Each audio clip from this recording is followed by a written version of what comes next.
adorateur attire l'atmosphère du ciel en ces lieux. Un adorateur commence à élever sa voix et dire au Seigneur que Seigneur, je suis dans les dispositions pour te recevoir. Un adorateur impacte l'atmosphère ce matin. Un adorateur réclame un mouvement angélique ce matin. Seigneur, nous ne comptons que sur toi ce matin. Yes. Nous ne comptons que sur toi, Jésus. Nous ne comptons que sur toi, toi le Dieu fidèle. Prends le plein contrôle, Éternel. Continue de nous conduire pleinement dans ta présence, Adonai. Alléluia. Nous te bénissons, Seigneur, pour cet homme. Alors, lorsque nous voulons écouter ta parole, nous voulons t'acclamer pour ta parole qui sera libérée par ton serviteur ce matin. Est-ce que nous t'acclamer à ta belle au roi de roi?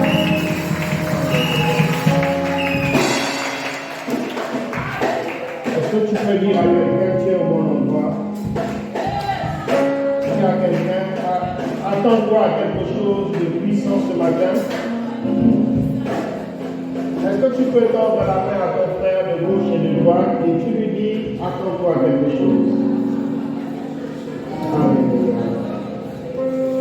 Maintenant tu vas lever tes mains, tu vas dire, Saint-Esprit, je suis à ta disposition. Fais ce que tu veux. Seigneur, je suis à ta disposition. Utilise-moi comme tu veux. Enlevez de vos cœurs vos impuretés, vos montures, vos amertumes, vos blessures. Et laissez l'Esprit de Dieu faire ce qu'il veut ce matin. Alléluia. Saint-Esprit, viens. Imprègne-toi de nos vies, imprègne-toi de nos cœurs. Seigneur, nous dépendons de toi. Nous dépendons de toi. Nous sommes à ta présence. Utilise ce corps comme tu veux. Utilise ce corps comme tu veux. Seigneur, fais ce que tu veux de moi. Alléluia. Merci Jésus. Tu es venu pour nous parler de Jésus. Aujourd'hui, c'est la création de ton Église. La naissance de ton Église. Et tu es venu comme un vent. Tu es venu comme un feu. Tu as créé ce qui n'existait pas. Tu as ouvert ce qui n'était pas ouvert. Tu as ressuscité ce qui était mort. Tu nous as montré le chemin.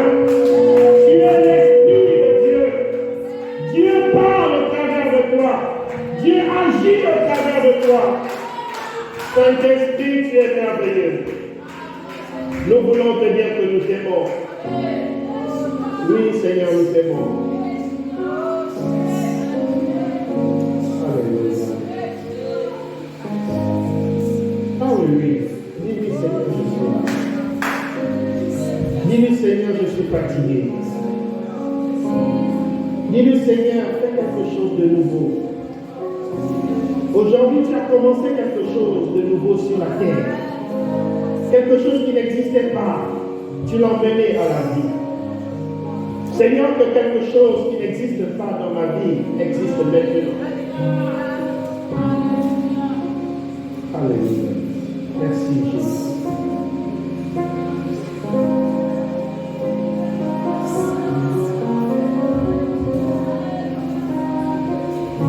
Oui, Seigneur.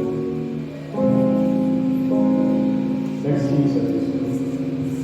Est-ce qu'on peut se lever et acclamer le Saint-Esprit? Gloire à Jésus. Gloire à Jésus.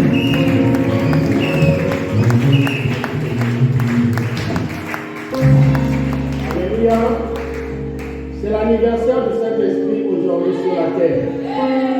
Alléluia. Il a 2024 ans aujourd'hui sur la terre. C'est aujourd'hui qu'il a été envoyé sur la terre. Alléluia. C'est aujourd'hui la naissance de l'Église. Parce que sans l'Esprit de Dieu, l'Église ne pouvait pas exister. Alors j'aimerais qu'on souhaite un joyeux anniversaire, d'une part d'abord au Saint-Esprit. Je voudrais qu'on se lève et qu'on chante joyeux anniversaire. Tu es venu sur la terre. Tu es venu sur la terre. Oh, Père, de la terre à la croix.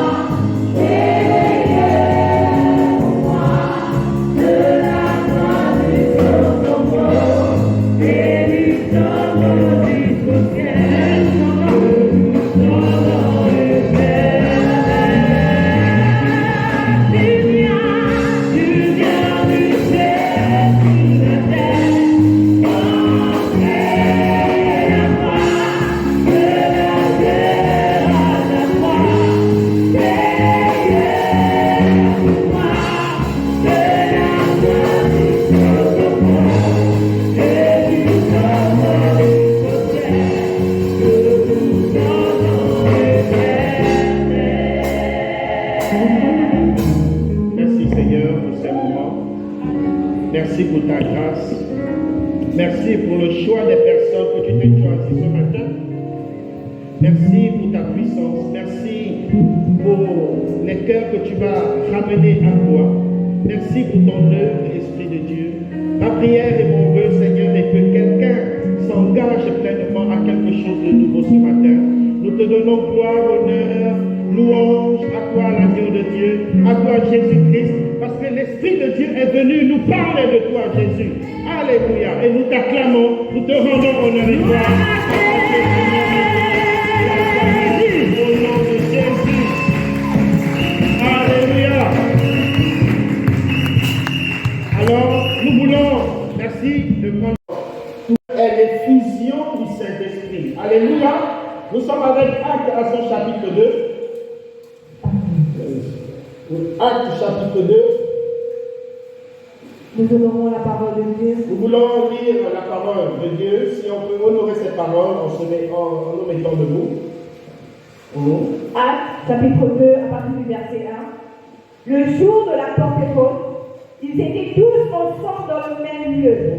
Tout à coup, il vint du ciel un bruit comme celui d'un vent impétueux, et il remplit toute la maison où ils étaient assis. Des langues semblables à des langues de feu leur apparurent séparées les unes des autres et se posèrent sur chacun d'eux. Et ils furent tous remplis du Saint-Esprit et se mirent à parler en d'autres langues, selon que l'Esprit leur donnait de s'exprimer. Or, il y avait en ce jour à Jérusalem des Juifs, hommes pieux, de toutes les nations qui sont sous le ciel. Au verset 6, au bruit du lieu, la multitude accourut et elle fut confondue parce que chacun les entendait parler dans sa propre langue. Ils étaient tous dans l'étonnement et la surprise. Et ils se disaient les uns aux autres, voici, ces gens qui parlent ne sont-ils pas tous galiléens? Amen. Amen. Prenons place dans sa présence. La Bible nous dit le jour de la Pentecôte. Le jour de la Pentecôte signifie un jour spécial, signifie un jour particulier. Alléluia. La Pentecôte était un événement, mes prédécesseurs l'ont longuement expliqué, mais je vais juste brosser quelques aspects, quelques éléments importants qui n'ont pas pu émettre. Alors le jour de la Pentecôte était un jour spécial, un jour où Jésus devait être glorifié. Et la Bible ne s'arrête pas là, elle va jusqu'à dire ils étaient quelque part, ils étaient ensemble. Mes prédécesseurs ont longuement expliqué l'unité, on parlait de l'unité, on parlait d'être ensemble, que c'est lorsque nous sommes ensemble que quelque chose de nouveau peut se passer. Alléluia. Si nous sommes là ce matin et que nous ne sommes pas ensemble, Dieu ne peut pas faire quelque chose. Amen. Alors il dit, le jour de la Pentecôte, ils étaient tous ensemble dans le même lieu. Nous pouvons être, ils l'ont touché, nous pouvons être dans le même lieu, mais ne pas être ensemble. Mais ce matin, j'espère et je crois par la grâce de Dieu que nous sommes tous ensemble. La partie qui m'intéresse et dont j'aimerais vraiment prendre du temps, allons-y, au verset 2. Tout à coup, la Bible dit tout à coup. Amen. C'est-à-dire, ils étaient quelque part il s'attendait à quelque chose, mais il ne savait pas de quoi il était question. Alléluia. C'est comme tu es là ce matin, tu t'attends à quelque chose, mais tu ne sais pas de quoi il est question. Tu t'attends à une promesse, tu t'attends à quelque chose que le Seigneur t'a promis. Alors, bien-aimé, j'ai une bonne nouvelle pour toi. La chose va s'accomplir ce matin au nom de Jésus. Alléluia. Alléluia. Mais il y a quelque chose à faire. Tu dois enlever l'amertume dans ton cœur. Tu dois enlever les blessures dans ton cœur. Tu dois enlever les frustrations dans ton cœur. Tu dois enlever les rancunes dans ton cœur. Alléluia. J'aimerais nous montrer quelque chose que le Saint-Esprit m'a montré. Si je peux avoir la bouteille d'eau et le verre et le jus de raisin. Le jus de raisin d'abord. Le jus de raisin d'abord. Rapidement, le Saint-Esprit nous dit, voici notre corps. Amen. Est-ce que nous sommes ensemble? Voici ton corps. C'est-à-dire, ça, c'est toi. Prends tout ton temps pour le jus de raisin. Ah, il est là. Voici ton corps. Il dit, dans ton corps, tu mets la rancune. Dans ton corps, tu mets la colère. Dans ton corps, tu mets la fornication. Dans ton corps, tu mets les blessures. Tu mets tout ce que tu veux mettre et Dieu ne peut pas travailler en étant obscur. Si ce jus était suffisant, tu comprendrais que tu ne serais pas transparent. Tu es obscur, tu es noir. Et alors Dieu ne peut pas travailler avec quelqu'un dont il n'a pas la visibilité. Alléluia. Alléluia. Et ce que le Saint-Esprit aimerait faire, il aimerait prendre le contrôle de ta vie. Voilà l'Esprit de Dieu, il prend le contrôle, il aimerait te remplir et tu remarqueras que le noir disparaît. Il aimerait te remplir jusqu'à déborder. Et quand tu débordes, plus tu débordes, plus ta vie change. Et tu deviens transparent. Alléluia. Alléluia. Mais la chose à faire, il faut se laisser remplir par le Saint-Esprit. Les choses qui sont impures, forcément, disparaîtront. Alléluia. Alors c'est pourquoi il est important, ce matin d'enlever les choses qui sont obscures dans ton cœur. Est-ce qu'il y a quelqu'un qui me suit ce matin? Amen. Est-ce que tu es prêt à pardonner ce matin? Est-ce que tu es prêt à être impacté ce matin? Est-ce que tu es prêt à être touché ce matin? Et c'était le cas des apôtres. Les apôtres étaient ensemble et ils étaient dans les dispositions. Ils étaient prêts à recevoir quelque chose. Ils s'attendaient à recevoir quelque chose. Ils étaient là avec leur impureté. Ils étaient là avec leur faiblesse. Ils étaient là avec leur manquement. Ils étaient là avec leur frustration. Et lorsque le Saint-Esprit est venu, on va dire, tout à coup, il vint du ciel un bruit. Dis avec moi un bruit. Pas n'importe où. Un bruit qui, c'est pas une voiture qui passe. C'est pas un camion qui passe. C'est pas un bruit comme tous les autres bruits. Dis avec moi un bruit différent. Je n'entends pas. Dis avec moi un bruit différent. Dis ce matin, je m'attends à quelque chose de différent. Je m'attends à quelque chose de spécial. Mets ta main sur ta tête. Mets ta main droite sur ta tête. Et dis Saint-Esprit, remplis-moi. Que je sois un homme. Que je sois une femme. Puissant en parole. Puissant en action. Puissant dans la parole de Dieu. Au nom de Jésus. Alléluia. La Bible dit qu'il vient un bruit. Et la Bible essaie de comparer ce bruit à quelque chose. Alléluia. Je dis bien comparer. Ce n'est pas comme un vent. Ce n'est pas un vent au autant pour moi, mais c'est comme un vent. Ou bien, ce n'est pas ce qui est dit. La Bible dit comme. Ce n'est pas le vent, mais c'est comme. Ça veut dire que c'était plus fort que le. Il y a des tempêtes qui enlèvent les voitures. Il y a des tempêtes qui soulèvent les voitures. Nous savons tous de ce qui s'est passé à Dubaï. un pays merveilleux. Il y a des grands hôtels, il y a des grandes maisons, il y a des grandes choses. Mais quand Dieu a seulement fait ceux qui étaient milliardaires se sont retrouvés pauvres. Alléluia. Avec le Seigneur, il faut s'attendre à tout. Celui qui est en haut aujourd'hui, il peut être en bas. Au nom de Jésus, je change ton statut. Je te mets maintenant en haut. La Bible dit, tu es la tête et non la queue. C'est toi qui dirige toutes choses. C'est toi qui commandes toutes choses. Alléluia. Le vent du ciel en bruit, comme celui d'un vent impétueux. Et il remplit toute la maison. Alléluia. La Bible nous dit d'une chambre. Ils étaient dans la chambre haute. Ou bien, c'est pas ça. Est-ce que ce n'est pas une chambre haute? Mais pourquoi la Bible parle de maison? Est-ce que la maison est une chambre? Écoute-moi. Il y a quelque chose qui doit se passer dans ta vie à partir de ce matin. Alléluia. La chose ne va pas se limiter à toi. La chose doit, je dis bien toi, j'insiste, doit se répandre sur ta famille. Alléluia. Faites-le comme ça. Faites-le comme ça. Aussi vrai que mes mains sont ouvertes, aussi que la grâce de Dieu m'accompagne, aussi que la bénédiction de Dieu m'accompagne, aussi que rien ne pourra s'opposer à la grâce de Dieu qui repose sur moi ce matin. Alléluia. Les écluses des cieux sont ouvertes à ta faveur. Tu vas comprendre. Alléluia. La Bible nous dit quoi? Il fait quoi? Induis-nous du ciel. Dis avec moi du ciel. Écoute-moi. Il s'est passé deux choses lorsqu'il y a eu un bruit du ciel. La première fois, lorsque Jésus est venu se faire baptiser. La Bible nous dit quoi? Dieu a parlé et puis, qu'est-ce qu'il a dit?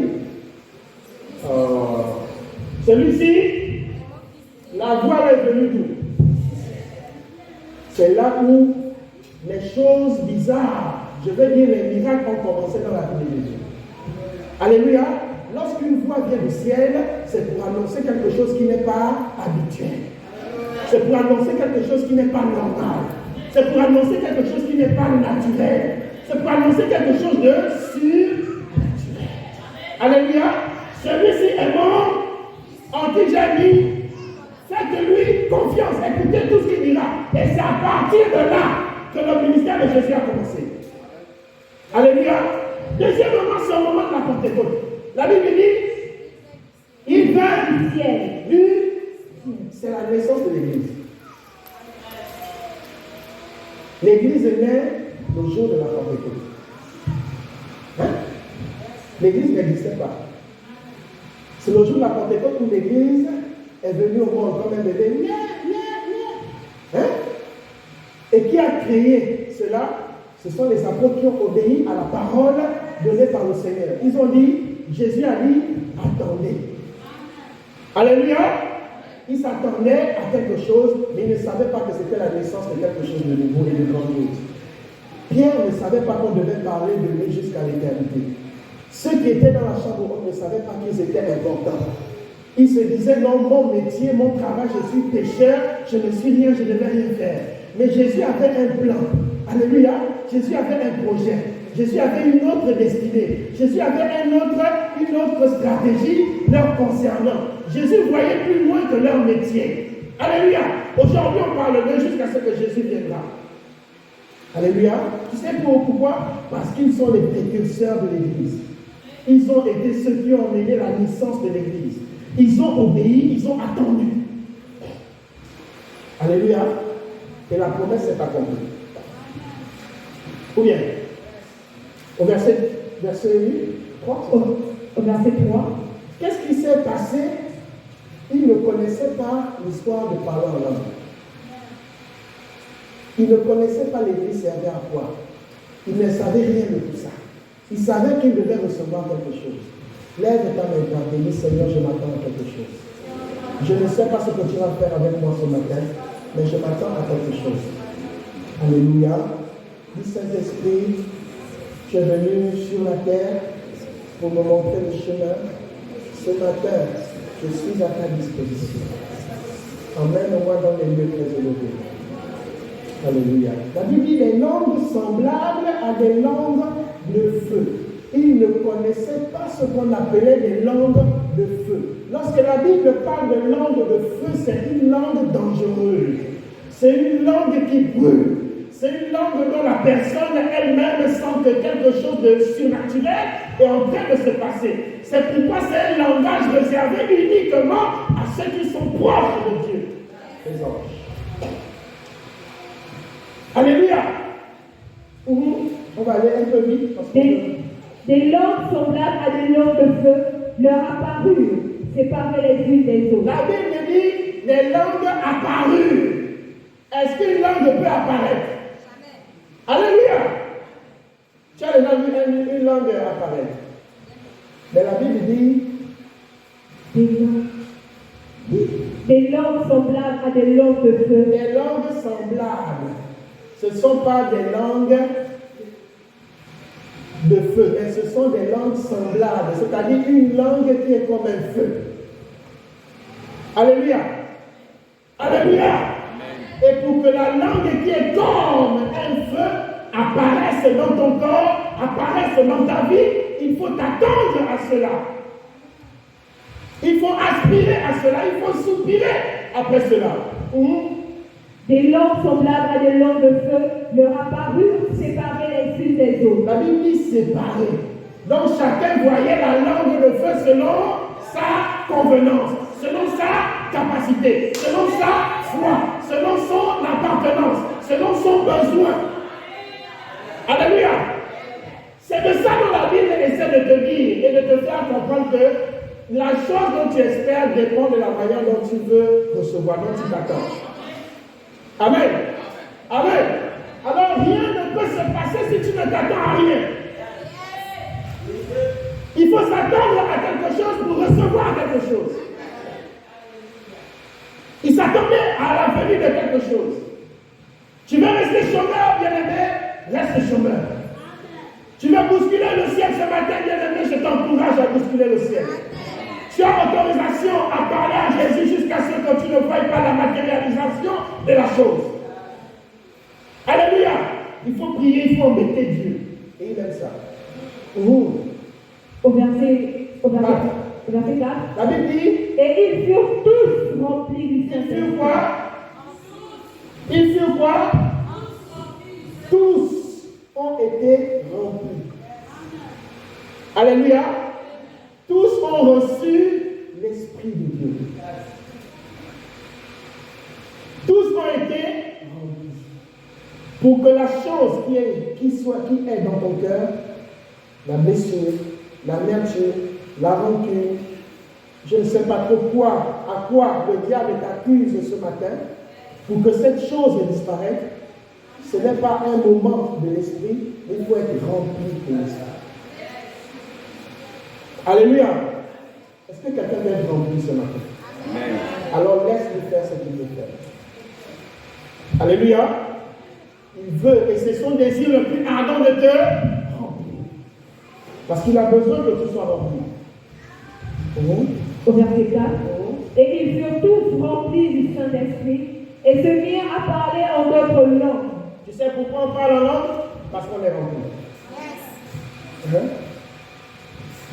Jésus n'a pas parlé en langue. Mais Jésus était lui-même l'incarnation du Saint-Esprit. Lui-même, il était Dieu et il est Dieu.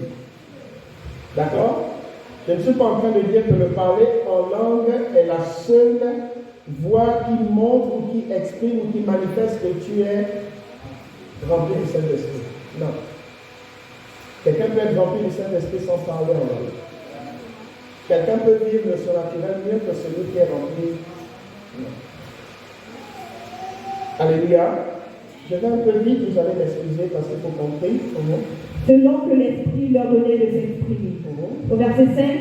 Or, il y avait en séjour à Jérusalem des Juifs. Écoute, il y a souvent des gens qui sont là par circonstance, par occasion.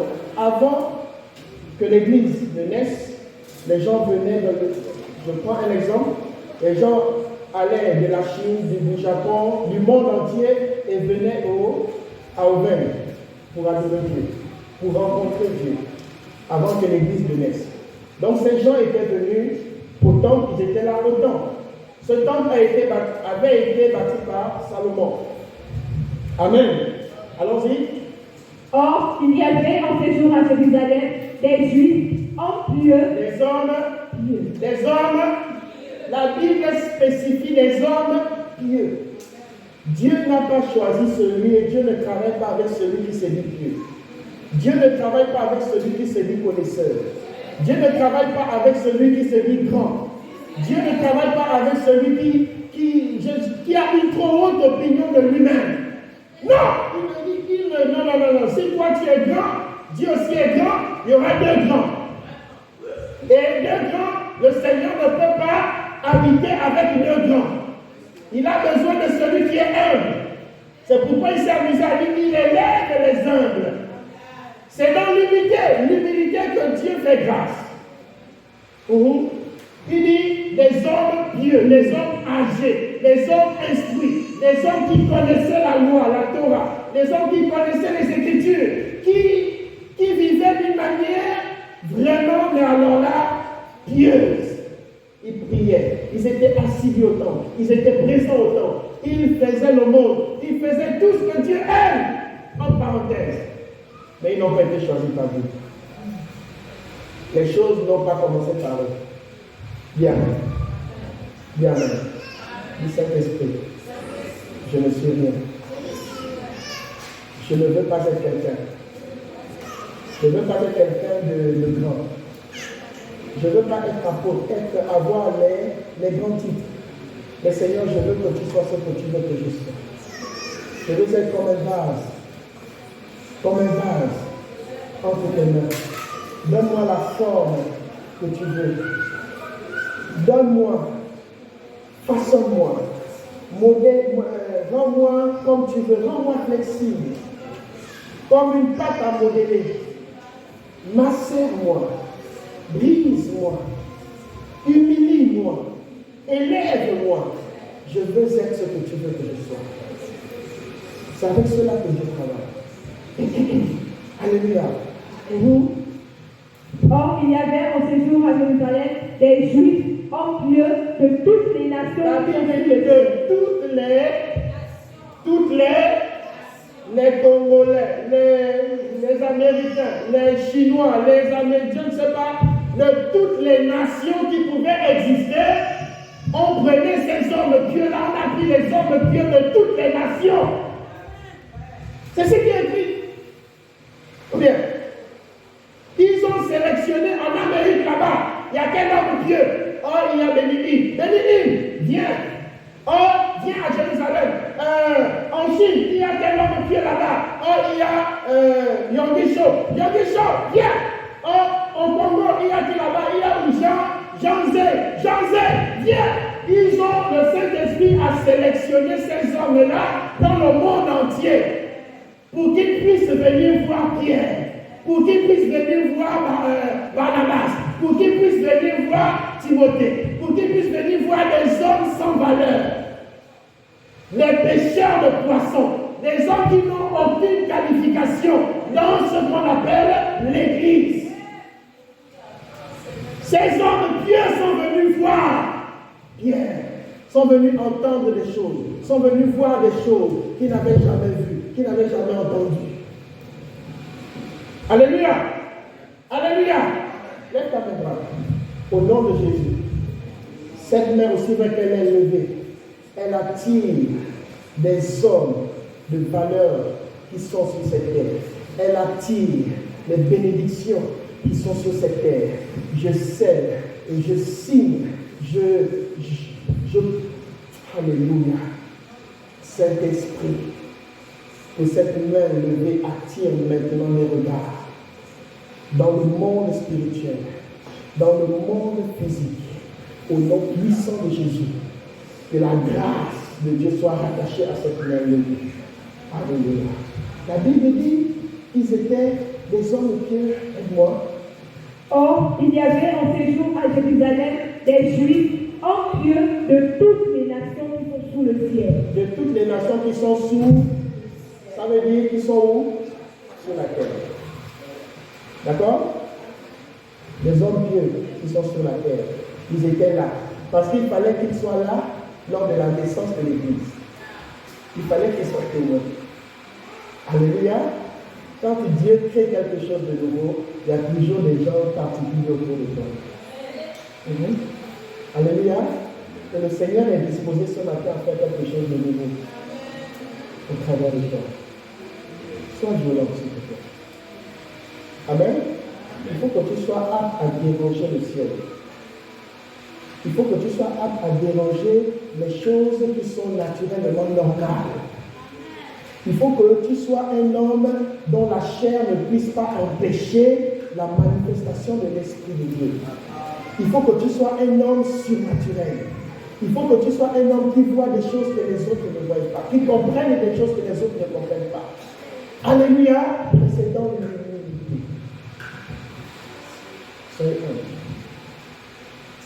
Vous avez une grande église de 10 000, 20 000 personnes, soyez humble. Au verset 6, au bruit qui eut lieu, il y a eu quelque chose là-bas. Chacun, l'autre était à Antou, à Chibanga. On suppose que le Gabon, c'est Jérusalem. Amen. Ils étaient dans le monde, dans le Gabon. Ils sont venus, tous du monde entier, ils sont venus au Gabon. Et un bruit s'est passé à Auvergne. Alléluia. Oh là là là là là là. Je ne comprends pas.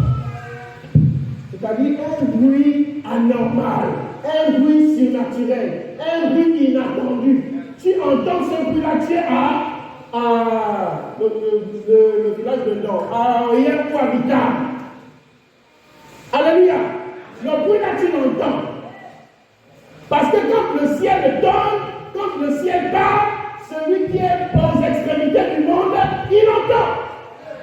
Il sait que quelque chose est en train de se passer. Alléluia. au bruit qui eut lieu, Au bruit qui eut lieu. Où? À Auvergne. Où? À Cana. Au nom de Jésus, je déclenche quelque chose. Au nom de Jésus, je provoque un bruit sur l'esprit de quelqu'un. Au nom de Jésus, je déclenche la faveur et la grâce de Dieu. Au nom de Jésus, je réveille ce qui est endormi. Au nom de Jésus, les dons et les potentiels spirituels soient maintenant manifestés dans la vie de tout un chacun. Alléluia! Il est l'heure de se lever. Il est l'heure de se réveiller. Il est l'heure que l'on sache qui tu es. Il est l'heure que l'on voie qui tu es. Il est l'heure que le Gabon reconnaisse en toi que tu es quelqu'un de différent. Alléluia!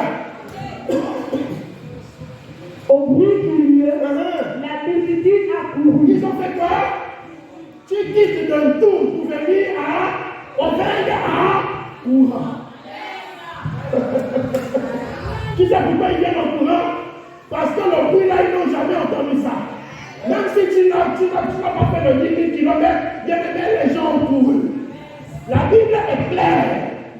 Elle dit, au bruit qui eut lieu, La multitude accourut. les gens qui étaient de Bitam, les gens qui étaient de Yer, les gens qui étaient de Timanga, les gens qui étaient de Mouila, les gens qui étaient de je ne sais pas où, ils ont entendu ce bruit-là et ils ont fait quoi? Ils se sont mis à courir. Pour venir où? À Auvergne. Voilà ce que dit la Bible. Pourquoi les gens ne courent pas autour de toi? Pourquoi les gens ne viennent pas autour de toi? Pourquoi il y a une différence?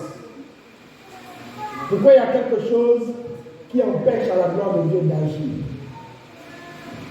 Tu dois te poser la question. La Bible dit, Au bruit qui eut lieu, la multitude accourut.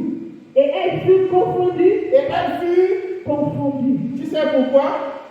Parce que chacun, l'autre est venu de la Chine, l'autre est venu des États-Unis, l'autre est venu de je ne sais pas de quel pays. En venant à Auvergne, il trouve quelqu'un qui parle la langue de sa mère. C'est-à-dire, aux États-Unis, il y a un village. Dans le village, là, on parle une certaine langue. C'est-à-dire, tu viens et tu entends la personne parler dans ta langue. Alléluia! Parce que l'Esprit de Dieu voulait que la personne qui est venue là comprenne ce qui est en train de se passer, comprenne ce qui est en train d'être créé, comprenne ce qui est en train d'être dit, que les choses, il est l'heure que quelque chose de différent commence. Parce que s'il parlait en anglais, l'anglais, tu devais déformer une phrase, déformer un mot, mais le Saint-Esprit a dit ce jour-là, tu es fort, tu vas comprendre enfin. Quelqu'un qui n'a rien à y voir avec ta nationalité, quelqu'un qui n'a rien à y voir avec ton époux, je ne sais pas pourquoi, il parle ta langue. C'est ça qui s'est passé. Alléluia. Dis à quelqu'un, c'est ce qui s'est passé.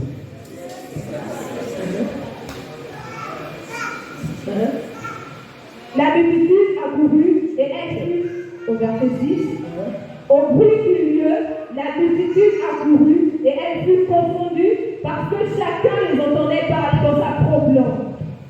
Dans ça, la Bible dit propre langue. C'est-à-dire pas l'anglais. Si c'est pour les Américains là, on ne parle pas l'anglais, on parle ta langue, c'est-à-dire l'offense. Par exemple, lui, il est d'Oriel. Il ne parle pas le français. On parle enfant. Alléluia. Fandou. De Méduleux.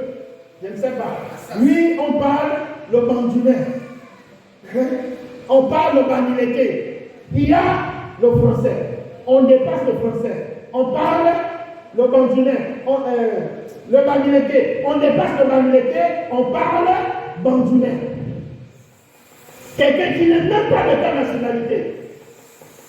Alléluia. Ils sont pas acclamés au Saint-Esprit. Ça là, c'était pour dire à celui-là que là où tu es là, est-ce que tu connais ces hommes-là? Non, je ne les connais pas. Mais ils parlent en ta langue. Alléluia. Ils parlent en ta langue. Alléluia. Chacun les entendait parler de sa propre langue. Au verset 7, ils étaient tous dans l'étonnement et la surprise. Tu vois, tous étaient étonnés. Parce que les gens doivent être étonnés de ce qui se passe en toi. Dis Amen, s'il vous plaît.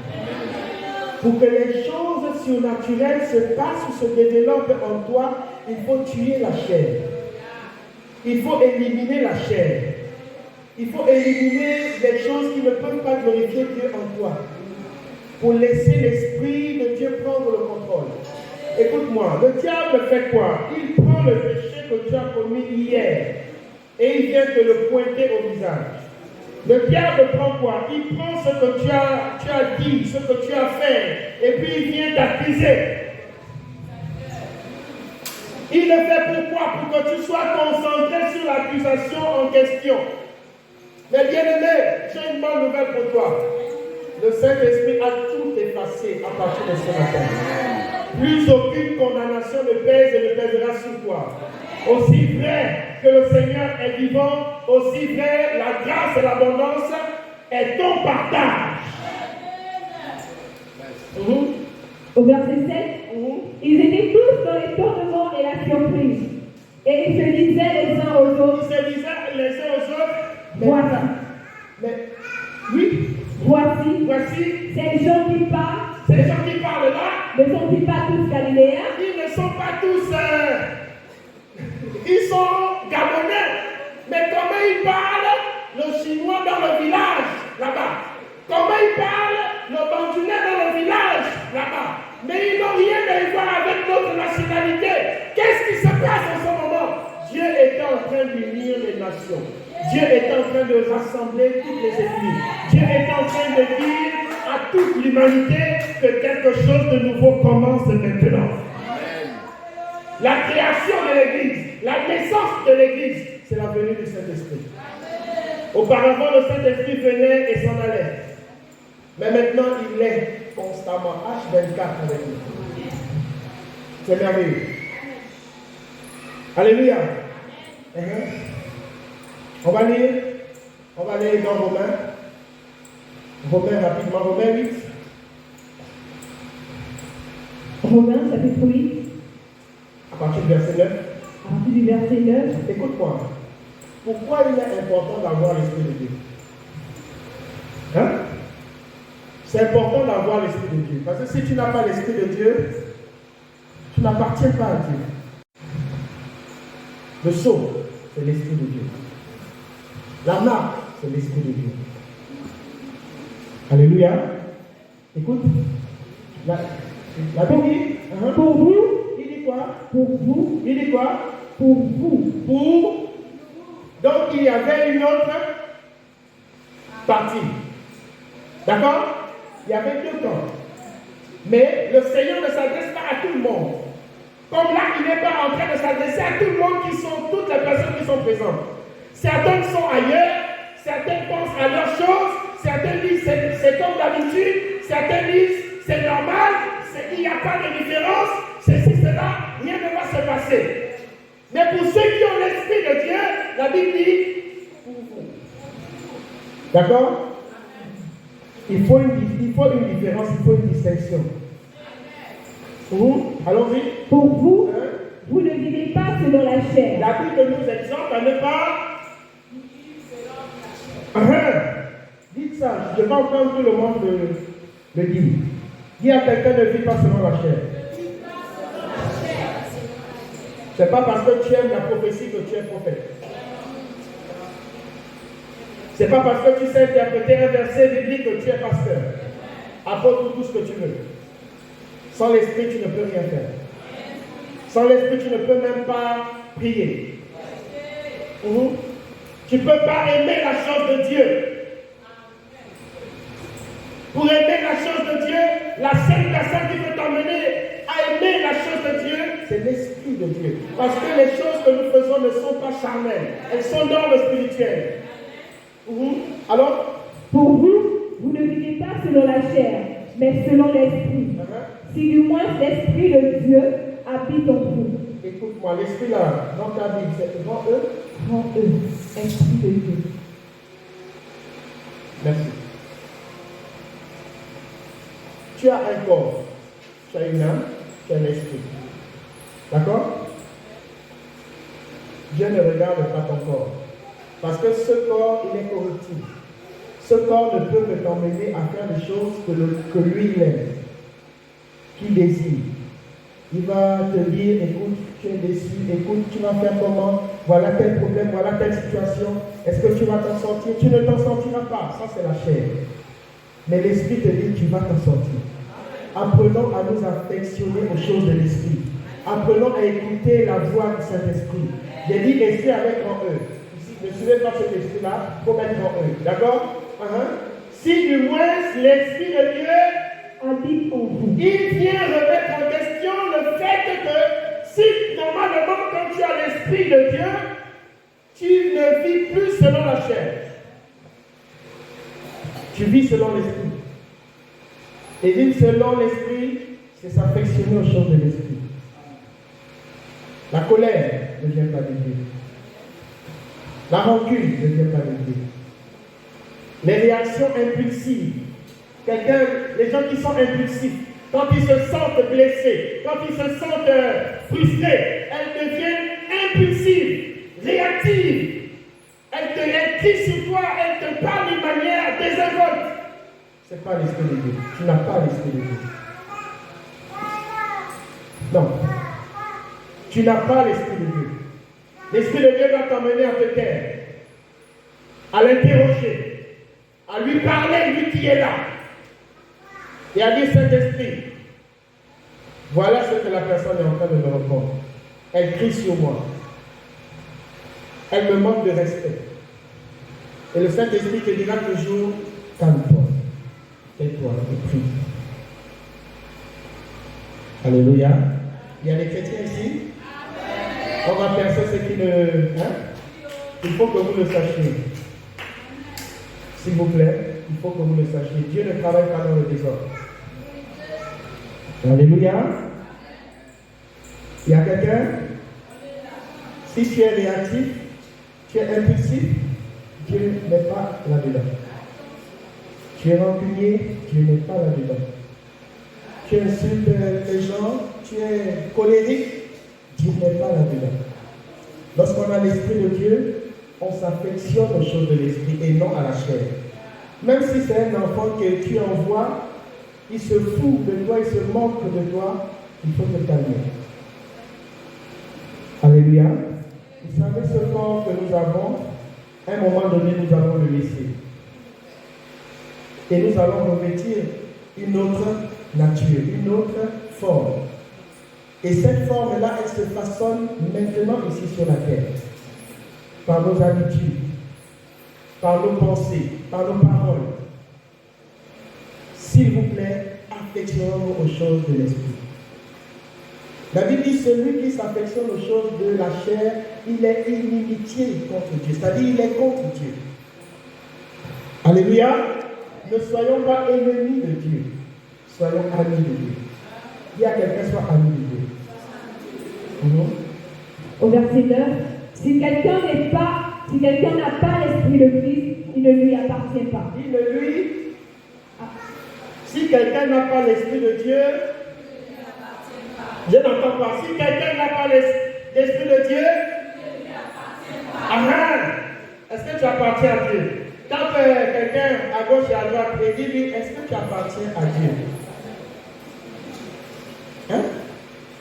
On va avancer.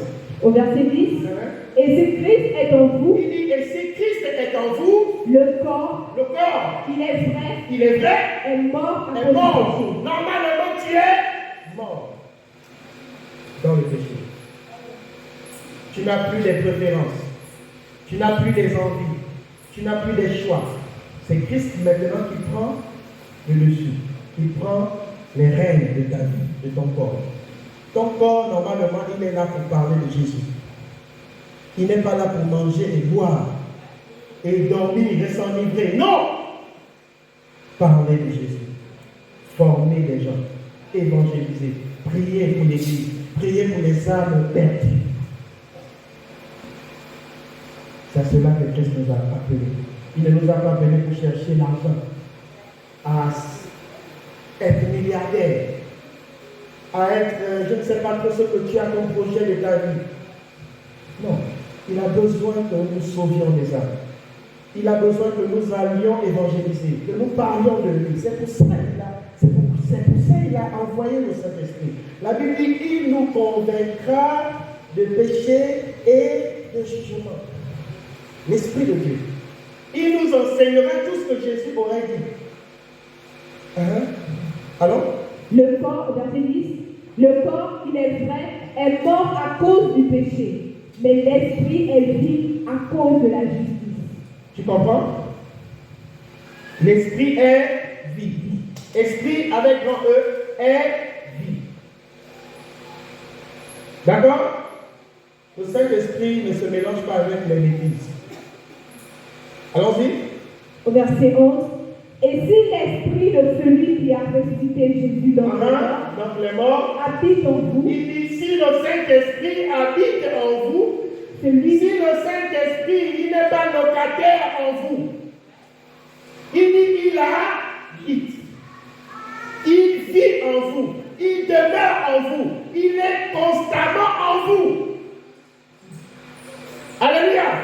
Est-ce qu'il y aura des problèmes, des interrogations, des inquiétudes? Est-ce qu'il y aura tous ces problèmes-là? Non. Tu sais pourquoi? Parce que celui qui habite en toi va trouver la solution. C'est pourquoi ceux qui sont dans l'inquiétude, dans le stress, dans je ne sais pas trop quoi, l'Esprit de Dieu habite en eux. Et ils sont souvent dans les AVC, dans les tensions artérielles, dans les maladies bizarres. Alléluia. Est-ce qu'il y a des chrétiens? Nous sommes là. Amen. On avance. Il y a quelqu'un, l'Esprit de Dieu qui va habiter en toi. Hier, samedi, le Saint-Esprit, j'étais assis dehors et il me dit, tu sais ce qu'il y a de plus puissant dans ce monde? Je dis non, Seigneur, tu le sais. Et il me dit, regarde. Et il y avait un coq qui passait, qui descendait. Et derrière ce coq, il y avait une poule. Et un autre coq venait de l'autre côté.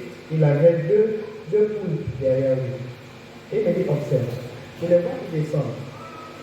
Et quand ils descendent, les deux coqs commencent à faire la bagarre. Denver et moi, on est là, on les regarde. Comme par hasard, Denver est resté tranquille. Il n'a pas poursuivi ou empêché. Et puis, parenthèse, Denver, c'est mon chien. Et puis, le Seigneur me dit, tu vois, pourquoi ils se battent?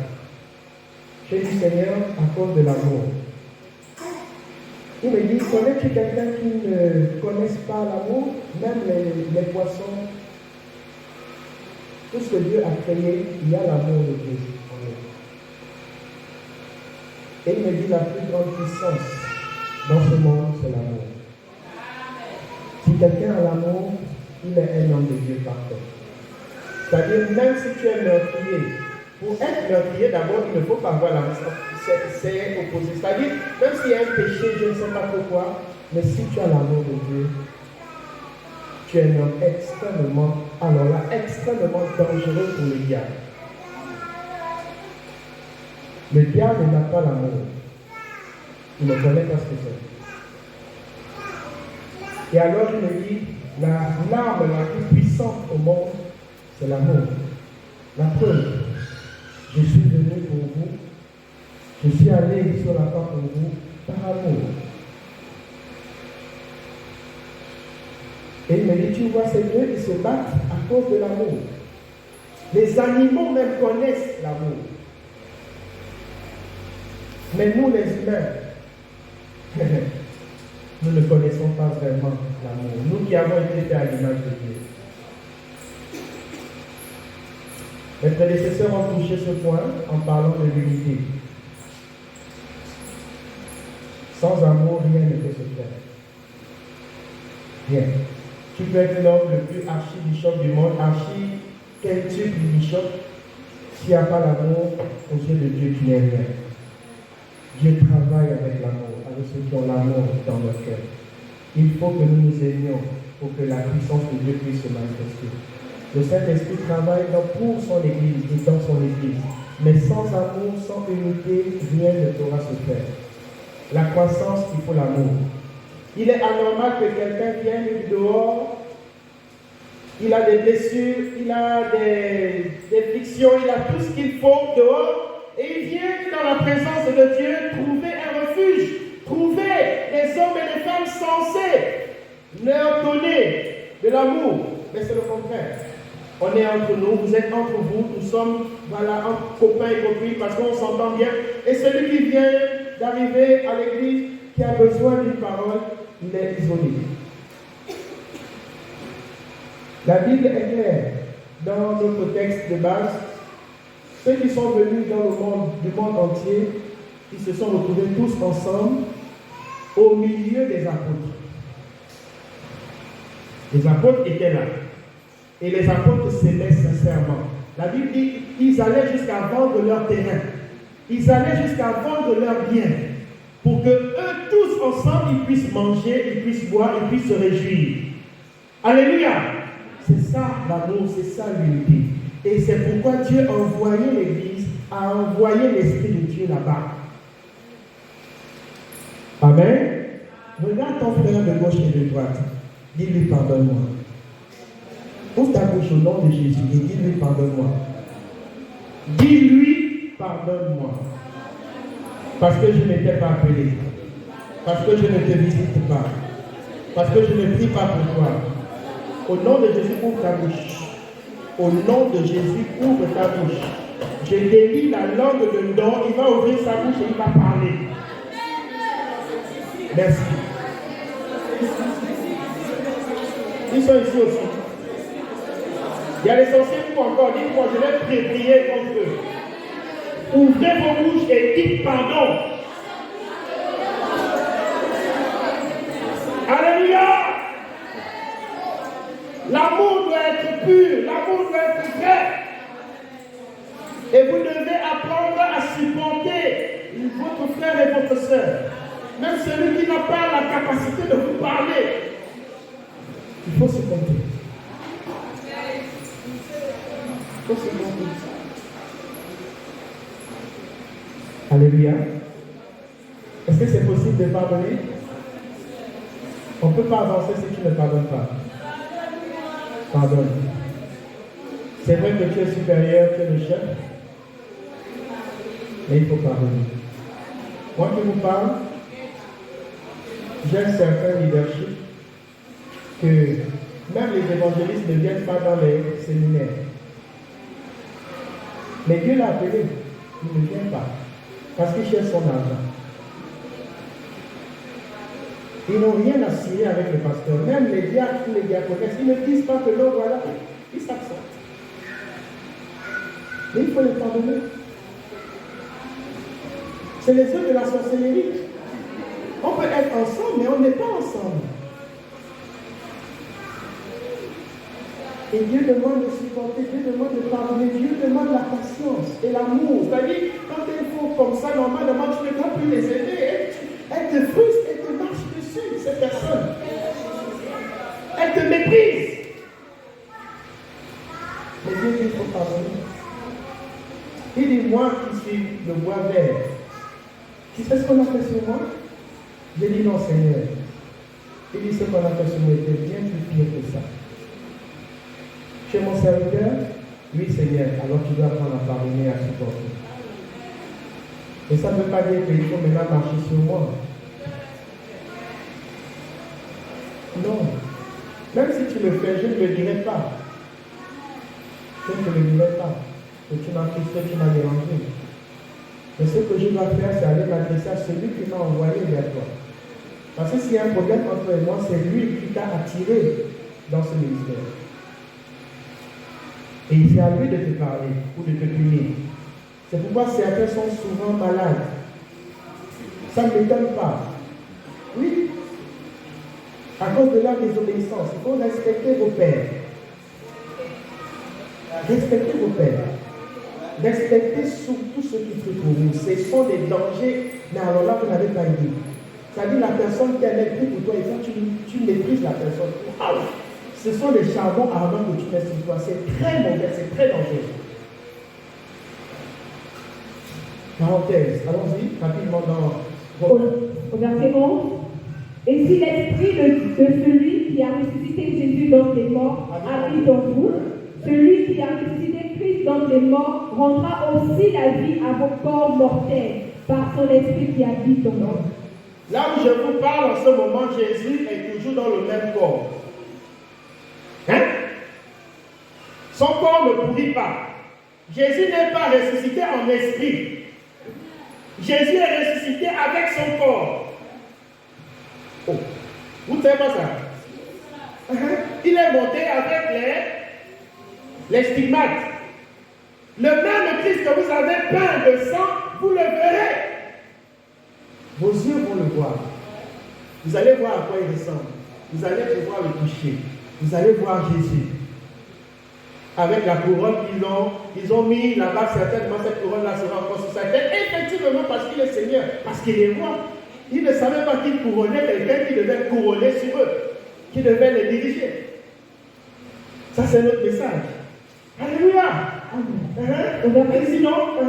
Ainsi donc, frères, nous ne sommes point redevables à la chair. Nous ne sommes point redevables à la chair pour vivre encore selon la chair. Tu ne dois rien à la chair. Et la chair ne te doit rien aussi. Vous n'avez aucun lien, aucune alliance. Ce corps que tu portes aujourd'hui, tu vas le laisser à un moment donné. Et c'est l'esprit qui est en toi qui vivra. Quand le corps pourrira, l'esprit vivra. Il vivra à cause de l'esprit de Dieu qui habite dans ton esprit.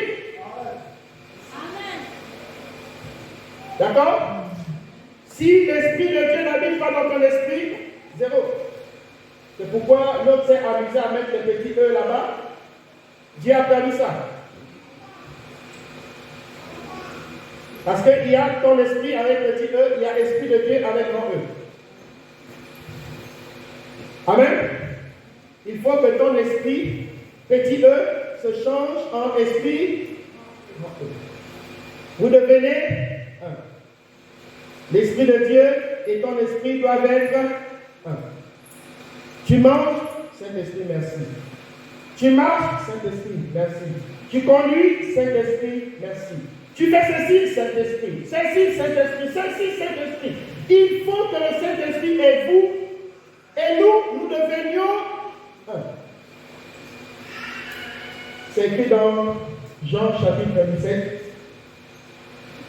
Qu'on ne va pas lire, c'est au tableau. Bon, ça va être 20 versets. Non. Robert? Au verset 13. Si vous vivez selon la chair, vous mourrez. Ah, tu vois, si tu vis selon la chair, je n'entends pas. Qu'est-ce qui est écrit? Si vous vivez selon la chair, dis si je vis selon la chair, je vais mourir. Je vais en enfer. J'attends que si je vis selon la chair, je vais en enfer. Si je suis un menteur, je vais en enfer. La Bible dit que ton oui soit oui, que ton non soit non. Alléluia. Un responsable dans l'église doit dire la vérité.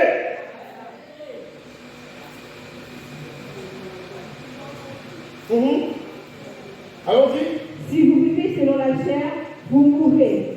Mais si par l'esprit, vous faites mourir les actions du corps. Donc les choses de la chair peuvent être changées grâce à qui? À l'Esprit de Dieu. D'accord? Ce que tu aimes. La jeune fille qui a les cheveux, tu peux te lever s'il te plaît? C'est quoi ton plat préféré? Même pour se lever, c'est difficile. Wow. Comme les patrons. C'est quoi ton plat préféré? Elle rentre dans la similitude. C'est quoi ton plat préféré? Les choux. Les choux, c'est un plat. Le chou, c'est un fruit ou c'est un plat? Je parle de plat. Plat. Quand on parle de plat, on parle d'une composition. Le chou, c'est un légume ou c'est un... Je ne sais pas. Bon, bref, elle n'a pas compris. Monsieur Polo, Yannick, c'est quoi ton plat préféré? Le riz. Non, le riz, au moins, il y a l'eau, il y a l'huile, il y a tout ce qu'il faut. S'il aime manger le riz sec, tant mieux. Je vais demander à son épouse, c'est quoi ton plat préféré? Les légumes sautés. Voilà. Merci pour la précision. Vous voyez, vous allez comprendre que dans vos préférences, il y a une diversité. L'autre aime ceci, l'autre aime cela. Et le Saint-Esprit travaille avec vos préférences, avec les moindres détails de ce que vous préférez, de ce que vous aimez. D'accord? C'est-à-dire, si tu aimes les feuilles de manioc, les mezards, avec le sucre et le maïs, tu aimes tellement ça, le Saint-Esprit va concocter cela de telle sorte que tu aimes tellement ce que tu aimes. D'accord? N'est-ce pas non? C'est pas ça ton plat préféré. Tu me l'as dit. On pousse. Au verset 14. Ça fait comme ça. La question était, est-ce qu'elle s'est préparée ça en fait? Bref. Allons-y. Excuse-moi, je vais t'embêter. Au verset 14. Car tous ceux qui sont conduits par l'Esprit de Dieu sont fils. Grand F. C'est ça? Avec lui. Merci.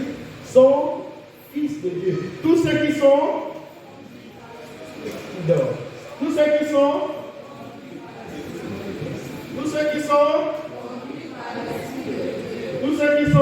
Voilà l'Esprit de Dieu. Ça veut dire que le Saint-Esprit est devant, toi tu es derrière. Conduit. Celui qui conduit, il est. Si c'est le Saint-Esprit qui te conduit, alors la Bible dit que tu es fils de Dieu. Maintenant, si ce sont tes pensées, si ce sont tes préoccupations, si ce sont tes, je ne sais pas trop quoi, qui te conduit, ta vie qui conduit, tes émotions, toi, je ne sais, ce sont ces choses-là qui t'emmènent en enfer. Tu ne dois pas vivre selon tes émotions, tu dois vivre selon conduit par l'Esprit de Dieu. D'accord? Les gens vont recevoir l'Esprit de Dieu aujourd'hui, ceux qui voudront bien. Au verset 15.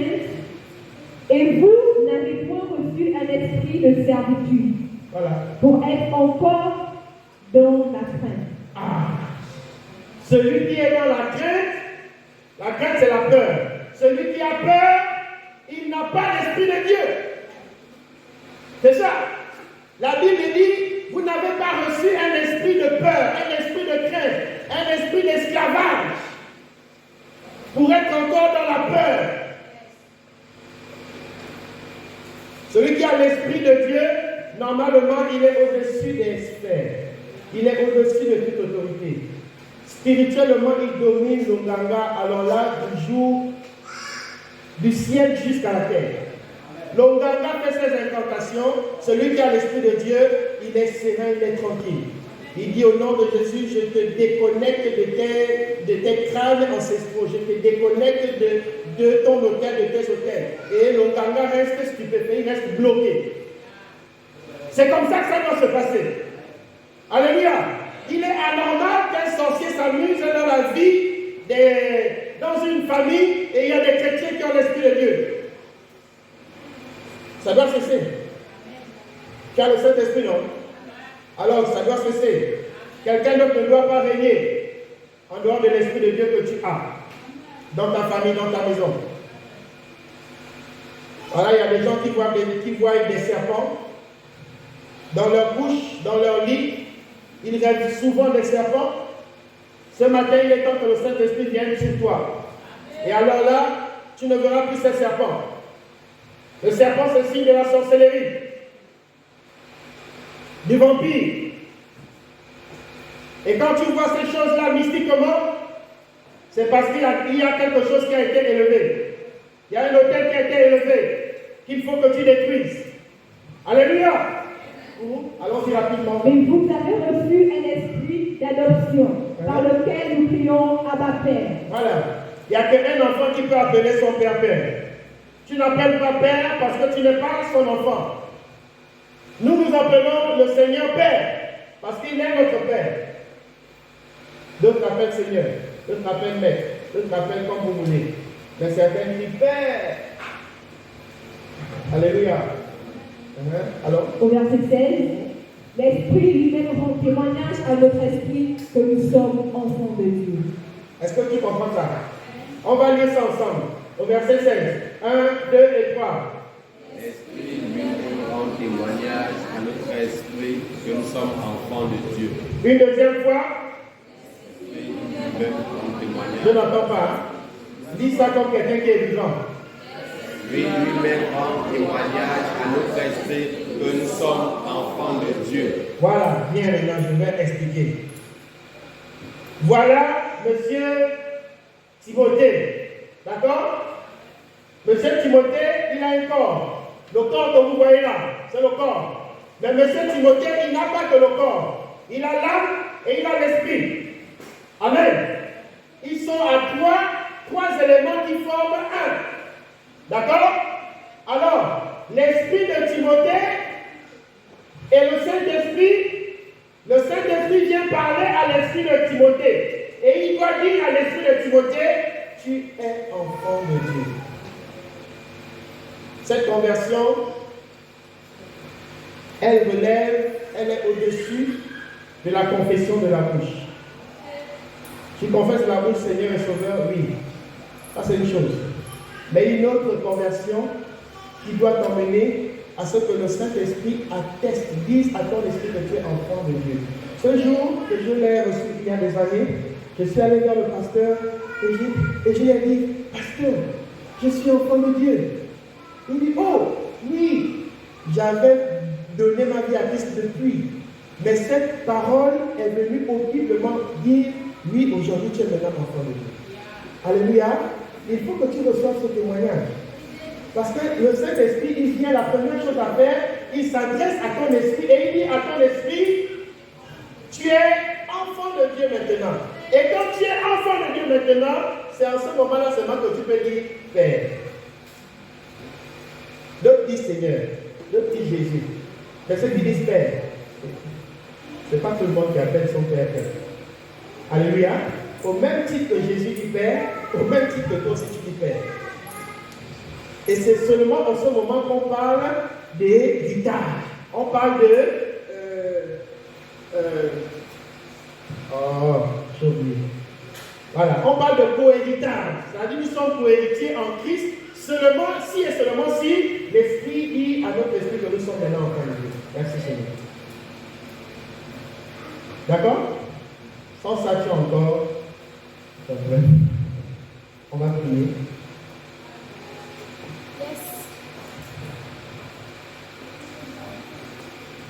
Tu vas prier.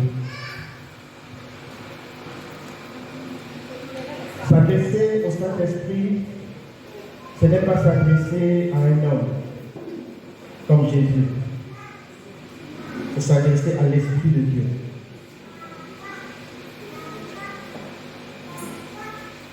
Alléluia.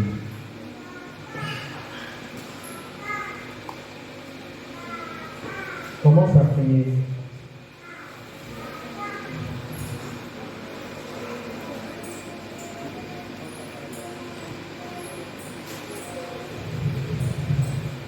Commence à prier. Merci Seigneur.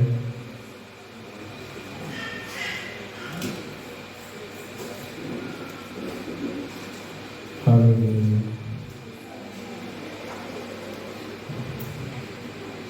Quelqu'un veut-il recevoir l'Esprit de Dieu?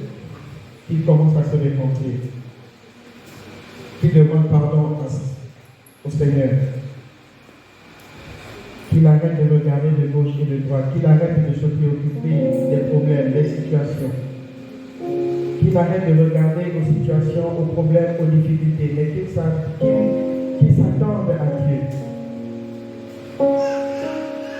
Qu'il espère uniquement